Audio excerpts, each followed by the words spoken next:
Let me show you the future of gaming.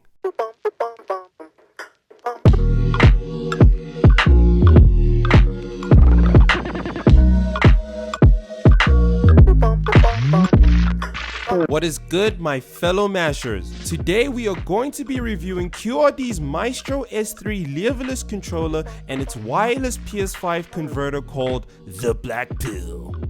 I'd like to give a big thank you to QRD and Yvonne for sending me this controller and converter to review for y'all. And also, QRD said I could say anything. Yeah, boy. So this is going to be my 100% honest opinion on the S3 and converter as well. I will leave a link to the S3 and converter in the description box for y'all and QRD's website too. And don't forget to like and subscribe and comment any questions or concerns you have, and I will respond to them as best as I can. So let's start with the prices. The S3 costs $169 and 3,071 Rand. And the Blackpill costs $39 and 713 Rand, and it comes with free worldwide shipping. So in today's video, we are first going to do an unboxing. Second, we will be speaking about the physical specs and some additional features. Third, we are going to talk about the key features. And then finally, I will give my final thoughts and a final score on the products. So now let's unbox the box. Oh, brother, this guy stinks!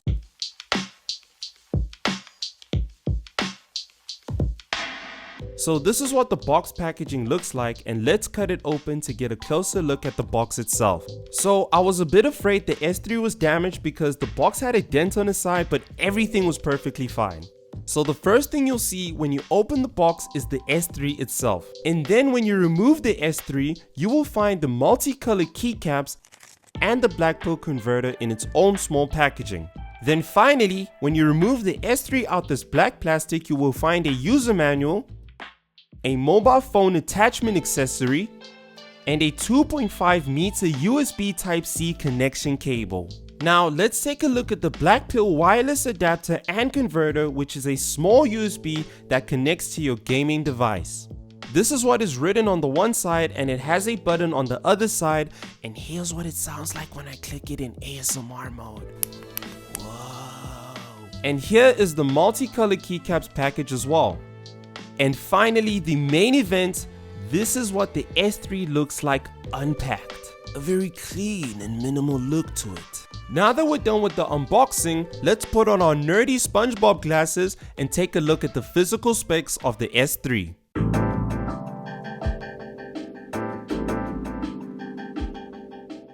The Maestro S3's dimensions are 11.8 inches in length, 7.8 inches in width, and 1.8 inches in height, which gives you this nice compact size that you can easily slip into your standard backpack. What surprised me the most about the S3 is how lightweight this hitbox feels, which weighs 1,130 grams. This is great because carrying a heavy arcade controller for the whole entire day at your local tournament can be tiresome, and the S3 fixes that issue by being super lightweight. Now, if we flip the S3, we have these 8 type of suction cups that hold the S3 in place, and if you want to open up the S3, you pull them out, and there are these screws you can unscrew that will open up the S3 to its build. To the left of the S3, you will find a 3.5mm headphone jack, which you can connect to if you like to sit far away from your computer or TV and would like to hear the audio in-game. At the back of the hitbox, you will find this USB Type-C port surrounded by this clamping mechanism for the mobile phone attachment accessory. And finally, next to that, there's a reset button that will turn off and reset your S3. Let me quickly show you how to attach the phone accessory. First off, open it up fully and you will see these hooves that protrude out. And then on the S3, you will see these holes. All you need to do is slide the phone accessory in until you can't anymore. Once that's in, you can now get your mobile phone or Nintendo Switch and put it on the attachment accessory and game away. Now let's look at the faceplate, starting with the buttons. The S3 has the standard directional and action button layout, so if you have used other hitboxes, you will feel right at home with the S3. The up button is 30mm and the rest of the buttons are 24mm. The buttons have this rounded finish on the sides which can help with doing 360 motions when you need to slide your finger across the buttons. The buttons are super easy to take out and all you need is something like a flat screw or a knife, and you stick the screw on the one side and pull the button and it will come out.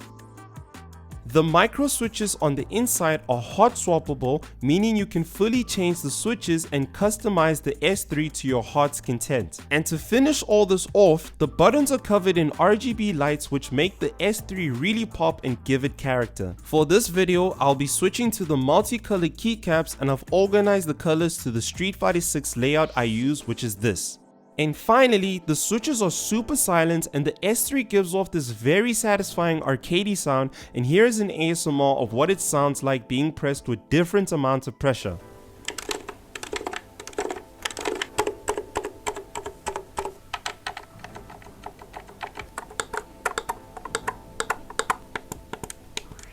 Now let's move on to the function keys. At the top left, you have your standard PlayStation share button. Then below that is a turbo button which when you turn it on, you can hold down a button and your character will keep spamming the button you hold.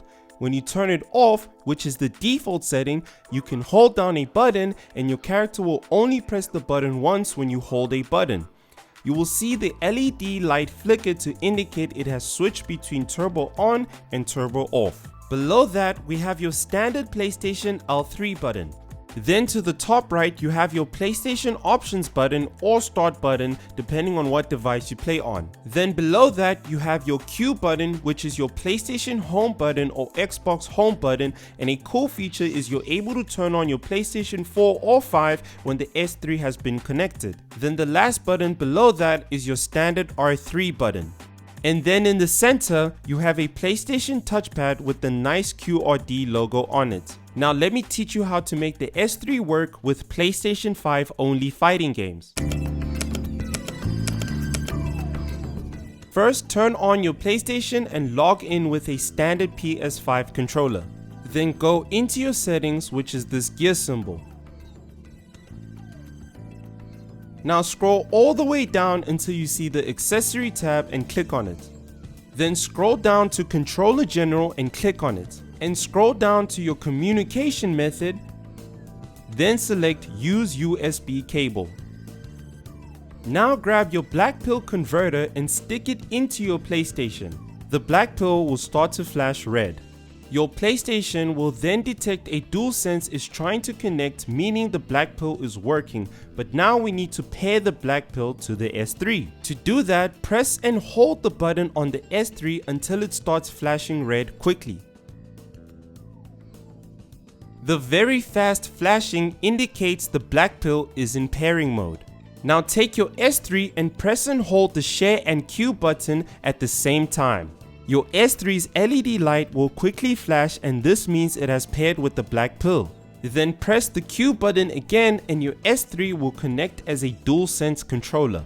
The lights on the Blackpill should stay red to indicate that it has paired with the S3 and that it's working. Now you can play games such as Tekken 8, Mortal Kombat 1 and any other PS5 fighting games at your local tournaments.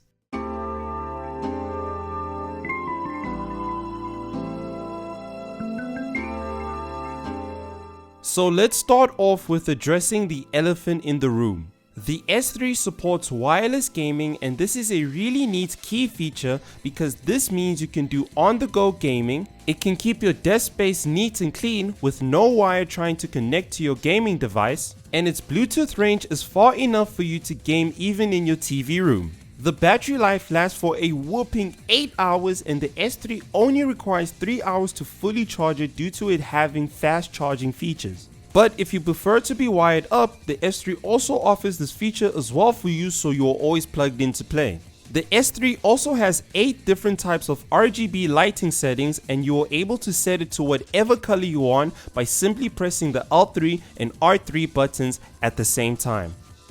Let's talk about the infamous SOCD options the S3 can do as well. So to change the SOCD modes on the S3, you need to hold the option button and up button at the same time, and the S3 LED light will flash quickly, indicating you have changed the SOCD mode you are in. Let's talk about the 3 SOCD modes. When you press down and up at the same time on the first SOCD mode, it will equal up. This can help with making the super jumps in anime fighting games much easier for you, and other techniques in other fighting games as well. When you press down and up at the same time on the second SOCD mode, it will equal neutral, which means nothing will happen at all. This is what a lot of tournaments require you to play on, so check the rules for what tournament you will be attending, because if your S3 is on the other SOCD features, you will be disqualified from the tournaments. So SOCD mode 2 makes your S3 tournament viable. Now the third and final SOCD mode is called easy mode, and what it does is help clean your executions when doing motion inputs. An example is when you are doing a super in Guilty Gear Strive. It requires you to do a half circle motion and forward. This can be a difficult motion to input on a standard hitbox because you have to be precise with your button presses. But easy mode on the S3 cleans your inputs for you by filling in a button or buttons you might have missed pressing, like down or down back. And you don't need to be 100% accurate with your button presses. Another example is if you use a grappler in a fighter game like Zangief and you need to do a 360 motion. Easy mode will make this motion so much easier on the S3. Now that we're done speaking about all the key features, let me tell you my honest opinion about the S3 and Blackpill converter.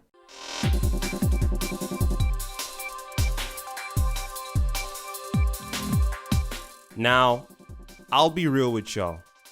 QRD cooked with the S3.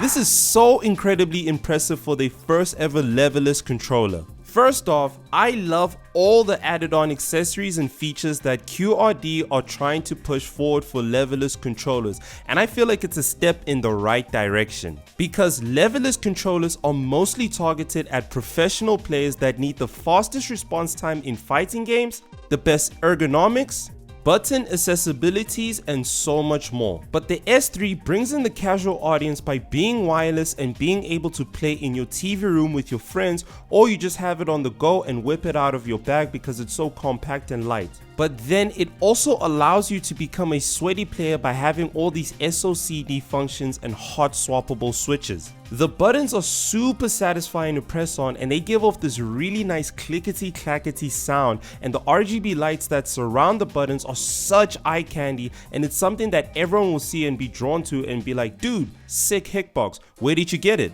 With all the premium features QRD put into the S3, the price point is phenomenal for fighting game players who want to give Leverless controllers a try. And as an entry-level Leverless controller, I think this is something you will buy and probably stick with for a really long time. And finally, QRD have been very responsive to my concerns and feedback, and they keep on improving the controller through firmware updates, and this is a reassuring aspect to consider when you are buying a product of this magnitude. Now, the first con I have is that there isn't a lot of hand space for you to rest on. If you are a lazy player like me who likes to rest their hands down on a Leverless controller while you are playing, the S3 will sort of jump up towards you when you apply too much weight to it when placed on a desk. However, the issue doesn't occur when you place the S3 on your lap. But if you have massive hands, the S3 requires you to kind of play it like a piano, which you're supposed to play like, and it can cause fatigue in your hands when you play for a long duration of time. So I hope QRD make a bigger hand space for their future Leverless controllers. The other biggest con is that the S3 at offline tournaments won't be viable due to it not being able to be wired up and play PS5 versions of fighting games. A lot of offline tournament rules require you to be wired to a PS5 to play, and if you don't have a wingman converter,